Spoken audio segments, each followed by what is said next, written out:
So, ito po kasi nga si Marco Beta nagngangawa sa isang interview sa Bilyonaryo News Channel. Dahil daw po, sinundan daw po siya o tinignan daw po yung mga, kumbaga tinignan yung mga galaw ni Marco Beta, nitong si Ping Lacson. Hindi po matanggap ni Marco Beta yan. So, ito po yung, ito, nasan ba? Ayun. Senator Ping even monitored the CCTV na-interview siya somewhere. Sabi niya, pinakuha ko yung CCTV and I saw that Gutesa was fetched from the guards area at 8:27 and he was whisked into the office of Senator Marcoleta. Pagkatapos noon, after 30 minutes yata to about 1 hour, sabi niya, dinala siya sa lugar na kung saan yung mga maghihiring. Ganong kalawak kanya yung kinalaman ni Senator Marcoleta. Hindi ko malaman kung ba't sinabing ganong kalawak. Ano ibig sabihin kalawak? Kaya tinatanong ko lang, mas a chairman of the Blue Ribbon Committee, tingnan pa niya sa CCTV kung sino yung pumupunta sa mga opisina namin. Can I also do the same to him? Like, I want to see on a daily basis, who are the people, who are the personages coming to his office. Baka hindi rin niya mabutihin. So you took offense? I took offense because yes. I don't think this is the job of a senator. Much less kung ano yung rapport niya sa kapwa niya senator. Ayun, di ba? So, hindi matanggap ni Marco Beta na pinuntahan siya nitong si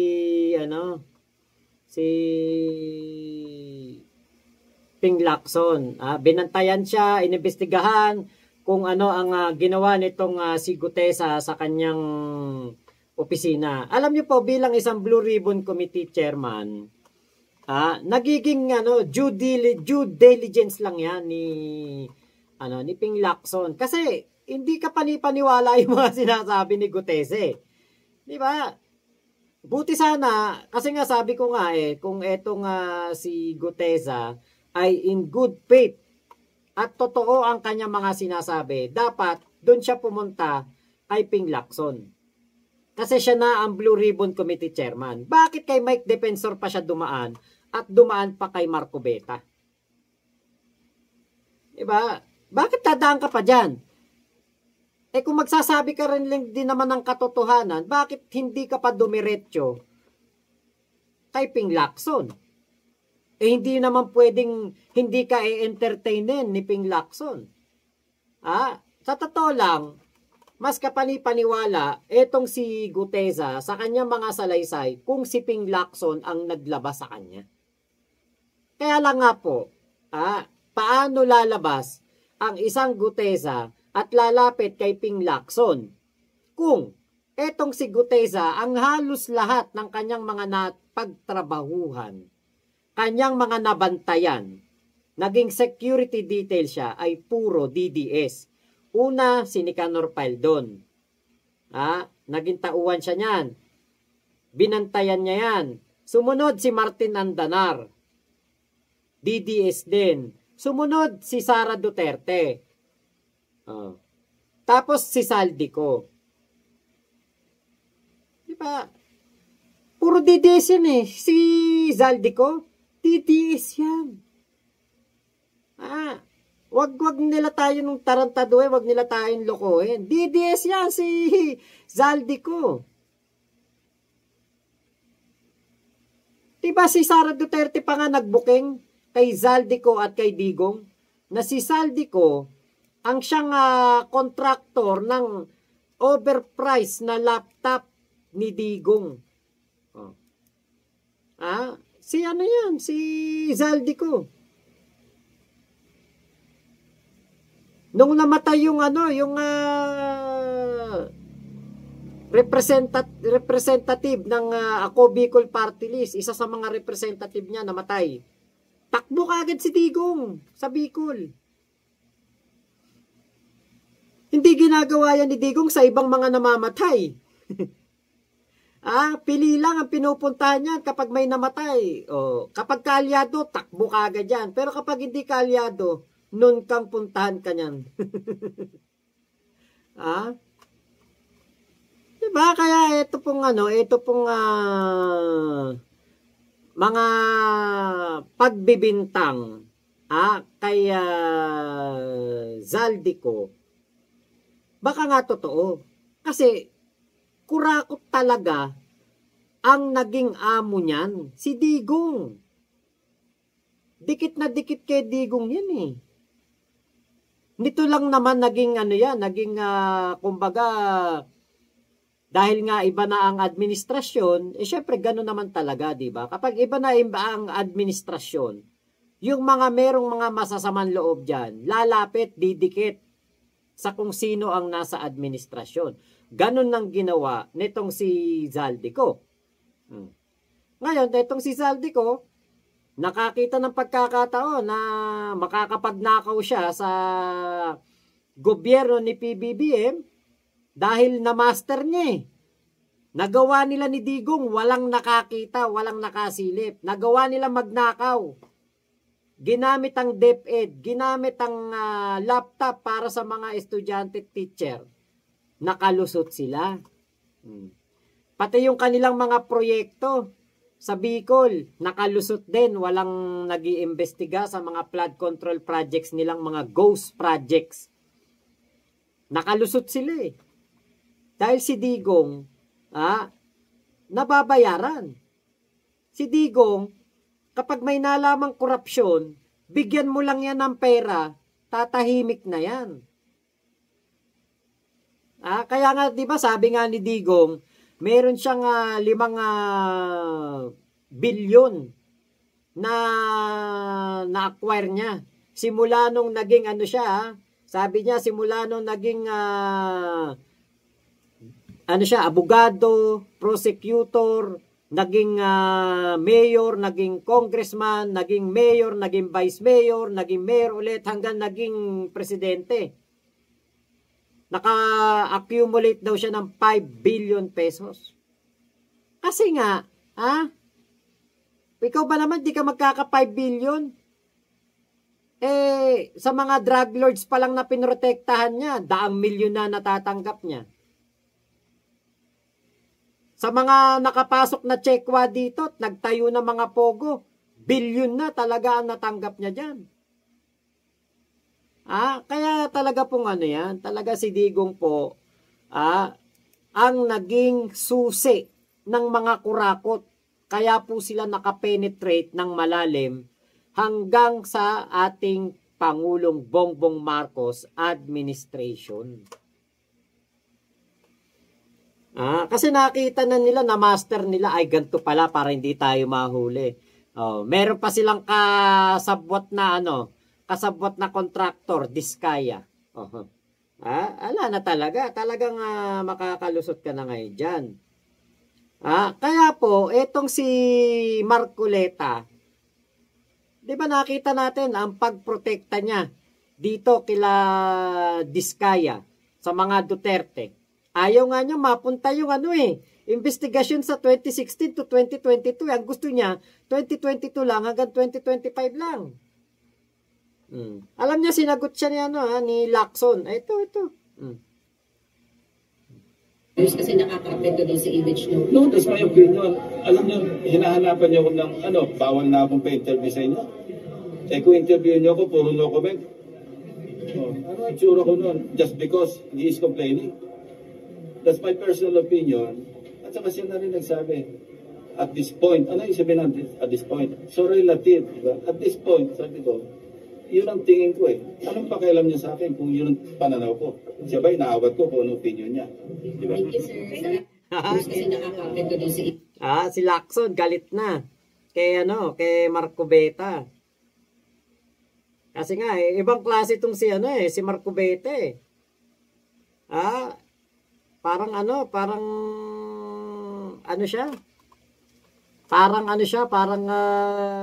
si Marcobeta, halatang-halata talaga na pinoprotektahan lang ang kanyang mga kaalyado, ang mga Duterte dogs.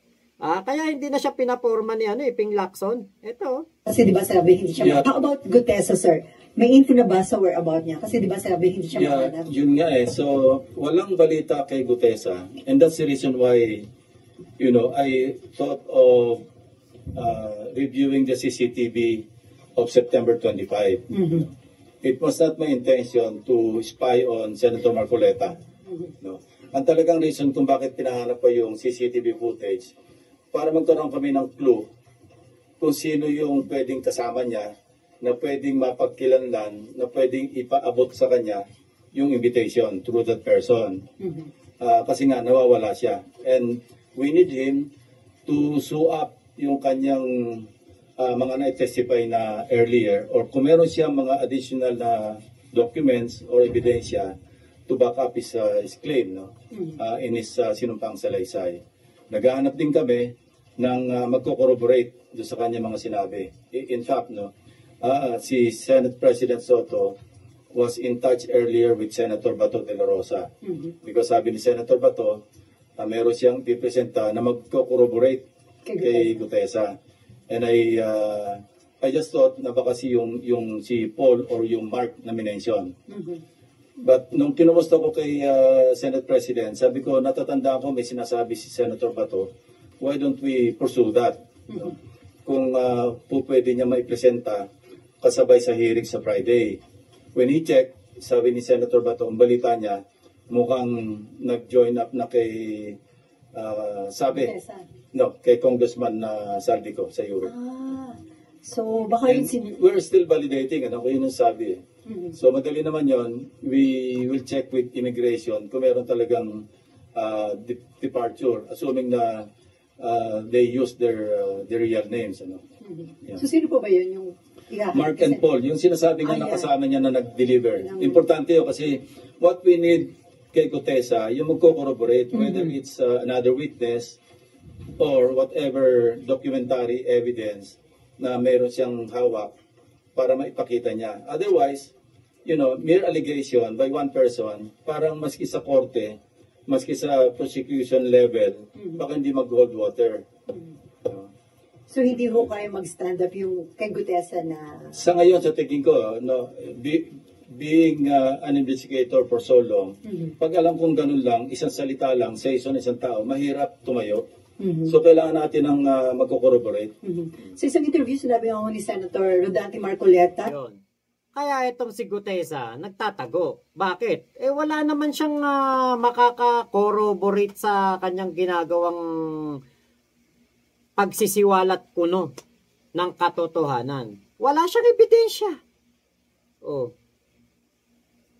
Diba kahit man lang isang ebidensya, nung pumunta siya doon sa Blue Ribbon Committee hearing, wala kahit isa na ebidensyang pinakita itong si Gutesa. Kaya, ang kanyang last resort, magtago. Diba Kuya Tommy? Magtatago talaga. Ikaw man ba yung ipinain ka doon? Ipinain ka doon sa Senado ni Mike Defensor saka ni Marco Beta. Pinain ka doon. Pinagsalita ka doon. Tapos ikaw naman, hindi mo alam yung binabasa mo na script. Di basa ka ng basa. Basa ka ng basa. Ganito, ganyan. Ganito, ganyan. Nagdala ako ng pera doon. Nagdala ako ng pera doon sa bahay ni Speaker Martin Romualdez. Tapos, mamukat-mukat mo, wala ka palang ebidensyang ilalabas. Talagang kahit sino magtatago dyan. Si Ador Mawanay nga nagtago May fake evidence pa yon. Etong si Gutesa, kahit man lang fake evidence, wala. Kaya talaga magtatago yan si Gutesa. Kasi, ang ginawa sa kanya, ipinain lang siya doon, pinagsalita siya ng pinagsalita, pero wala siyang dala. Walang bearing yung kanyang mga pinagsasasabi. Diba? Kaya talaga magtatago yan. Kahit naman sino yata, para kang ipinain sa bahay ng leon, dinala ka sa bahay ng leon, wala ka man lang kahit isang espada. Wala ka man lang kahit isang pana. Ah? Talagang, nako sabi ko nga sa isip-isip ko, hindi na talaga to magpapakita si Gutesa. Malabo na tong lumutang. Ako man yung nasa sitwasyon ni Gutesa. Putya, sustentuhan nyo ako. Bigyan nyo ako ng pera. Magtatago ako hanggat kaya ko. Pero pag ako nahuli, putya kayo, kakanta ko kayo pag di nyo ako binigyan ng pera, pag di nyo ako sinustentuhan. Na nasa Chile na, yung si Mark o si... I don't know. Ang pagkaalam ko lang na nag-join daw, sabi ni Senator Bato kay Senate President na sumama na raw kay ex-Congressman Saldico. Pero sir, plano nyo rin po bang patawag? Kung may information si Senator Marcoleta na nasa Chile, tingnan natin. Basta anything that can really sustain yung lahat ng mga testimonies so far revealed sa mga hearings na nakaraan, we should go there. So kasama po ba yun sa plano talaga ng Blue Ribbon na ipatawag yung sila Paul and Mark ba? Yeah, kasama. Especially Gutesa, para makita natin kung meron siyang mga support documents. You know, may mga talks na may pinagtatakpan, merong pinipili, no? Hindi ganon. No? Maski sa pag nag-resume ng hearings, walang magbabago. Doon sa naunang direction ko noon bilang chairman, na where the evidence leads us, we'll go there. So, kino-question din ni Senator Marcoleta yung aligasyon na pineke ni Gutesa yung kanyang notaryo dun sa kanyang sworn statement. And sabi niya, walang kapasidad si Gutesa para i-falsify ang notaryo. Nag-imbestiga rito yung executive judge ng Manila RTC. Hindi naman kami. Ang findings niya, kasi pinakorensik niya yung mga standard or specimen signatures ni Attorney Spera, kinompare sa question document. Meaning, yung kino-question na sinasabing hindi niya pirma. Hindi nga nang match Hindi naman kami yung nag-conclude kundi NBI plus yung Manila RTC executive judge. So we'll go by the findings. Now, kung ano man yung kiniklaim ng kung sino-sinong tao na hindi pwede mangyari, hindi magagawa ni Gutesa, again, balik tayo sa what is factual. So, just in case... Ayun, balik tayo doon sa what is factual. Itong si Marco Beta nga kasi, sabi nga niya, si Orly Gutesa daw po, ang pinaka-credible na witness na dinala daw po doon sa Blue Ribbon Committee. Ito daw pong si Gutesa. Ngayon, kung talagang very credible itong si Orly Gutesa, bakit ngayon ay hindi magpakita at nagtago na agad right after matapos siyang mag-inarte doon sa Senado, naglaho ng parang bula. Hindi nga ito pumunta sa DOJ para harapin si Sec Boying noon Kaya bakit hindi po ito nagpapakita ngayon? At mukhang hindi rin ito lulutang sa Blue Ribbon Committee hearing. Bakit? The most credible nga siya. Alam mo, kapag dala mo katotohanan, kahit harangan ka ng sibat, kahit harangan ka pa na isang batalyong army dyan, talagang ikaw, papakita mo, dala mo yung katotohanan yan ang pinakamatibay mo sandate. Kaya lang, kapag ang dala mo ampaw, kahit talaga magpakita sa Blue Ribbon Committee, hindi mo gagawin. Talagang hindi ka na magpapakita dyan. Sa takot mo lang na talagang madiin dyan. At the worst case scenario, ikay makontempt dyan, madali ka ng perjury, tapos kasuhan ka pa nitong mga taong pinagsisisira mo mga pangalan, pinagtuturo mo nang wala ka man lang kahit anong ebidensya, talagang hindi ka nalulutang niya, magtatago ka na. Doon pa nga lang sa papeles na daladala ni Ador Mawanay Part 2. Etong si si Gutesa, Ador Mawanay Part 2 yan eh. Yung palang daladala niyang papeles, hindi nakatiwa-tiwala. Yung dala niyang papeles ay katarantaduhan. Ano pang aasahan mo sa mga pagsasasabi niyan doon sa Blue Ribbon Committee? Di katarantaduhan din. Di ba? Kaya po talagang itong si Ador Mawanay Part 2, malabo na magpakita yan, malabo na lumutang yan. Kasi nga, ikaw ba naman, hindi ka magtatago itong mga mag-iimbestiga sa'yo Ping Lacson. Ang mga haharap sa'yo puro mga matitinding investigador. Talagang malalaman kagad yan kapag ikay nagsisinungaling o hindi. In case po na hindi mahanap si Gutesa, ang mga possible na humarap sa November 14, yung very important witness, yung mga nakadetain po dito sa Senate, sir.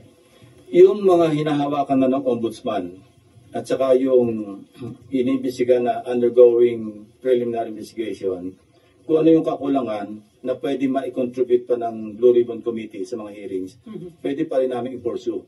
Pero kung repetitive na at naipadala na, kasi I remember when I gave flash drives kay Secretary Vince Dizon, ito yung pinanggalingan nito, yung dalawa kong privilege speeches. Binigyan ko yung acting ombudsman at that time, si acting ombudsman Vargas. Binigyan ko si dating ICI advisor Mayor Magalong. Binigyan ko si Secretary Vince Dizon. Sabi ko, kumpleto na yan. Actually, pwede na ka mag-file ng kaso based on the evidence contained in those two privilege speeches. Kasi kumpleto naman talaga yun Videos, documents, yung mga falsified documents, yung pagkasingil, nagbayad, lahat nando naman na. So, kaya nilabas nila si Orly Gutesa. Kasi, sabi talaga dito yung mga ibang senador, mga Duterte dogs na senators. Ngayon po, meron na namang ilalabas itong si Ping Lacson na isa pa po na kumbaga meron na namang isang panibagong witness na ilalabas na makakapagturo talaga at may kinalaman po sa flood control project scam. Mano, Kuya Robert! Saudiyan natin Senate President Pro Tempore Lacson na muling pamunuan ng Senate Blue Ribbon Committee. Nakapiyan sa Senado Media Forum ngayong hapon, sinabi ni Lacson na kapag inihalan siya sa plenaryo na chairman ng komite ay tatanggapin niya ito. Kapag magbigyan naman sa November 14 schedule, iaharap ni Lacson ang tinawag dyan ng very important witness. Kwento ni Lacson ay naging tulay para makausap ni Lacson ang witness. Itinatapinan lang niya ang statement nito at maging mga dokumento. Meron po ba siya mga bagong names na ididiin na involved sa anomalies or may mga nag-appear na names na sususugan niya with evidences including senators and congressmen? Both. Pati lawmakers po? Hindi, both. May bago sa kami dati. Kita nila kung seryoso sila sa paghahanap sa Senate witness na si dating Marine Master Sergeant Orly Gutesa dahil sa lang sa mga testigo ang nagturo kay dating House Speaker Martin Romualdez na nag-deliver umano ng mali-malitang pera sa kanyang umanong bahay. Paliwanag nila doon, kailangan magkaroon. Ayun. So itong si Gutesa, hindi lang ito ang kumbaga last na lalabas para lituhin, ligawin, iligaw, guluhin ang mga investigasyon na ginagawa ng Blue Ribbon Committee. Alam niyo po kung bakit? Kasi nga po, mga Duterte dogs ang siyang napipinpoint So, kailangan po nila na gumawa ng mga panibagong panggulo. Kaya baka sa mga susunod na araw, dahil meron ilalabas na bagong katauhan, etong si Senator Ping Lacson, baka meron din silang ilabas na panibagong Ador Mawanay. Baka Ador Mawanay Part 3, Ador Mawanay Part 4 pa. para lamang talaga magulo ang investigasyon at iligaw ang kung sino yung tinutumbok talaga na mastermind dito po sa flood control scam. Marami pa po yan, marami pa pong lalabas dyan. Kasi nga po, marami ding ilalabas na witness etong si Ping Lacson. So, ang kasunod niyan, Ador Mawanay na naman. Or Ligote sa part 2. Diba? Ganyan po ang gagawin nila dyan. Kaya lang, si Ping Lacson, matagal naging, PNP. Hanggang naging PNP chief. Hindi nila kaya yan. Kumbaga, OG na yan. Yan ang OG sa investigasyon. Yan ang OG sa paghahanap sa mga kriminal. Actually, easy lang to kay Ping Lacson. Yung mga ganitong flood control project scam. Kinakalaban nga yan mga drug lord Kinakalaban nga yan mga matitinding kriminal na gumawa ng krimen noong siya ang PNP chief. Tapos ganyan, mga kurap lang. Nako, easy yan kay Ping Lacson. Kaya humanda kayo mga kurakot. Yan ang pagpapatunay ng ating Pangulong Bongbong Marcos ay napakaseryoso po sa paglaban sa korupsyon kasama ang mga senador na ayaw din po sa korupsyon. Ayaw.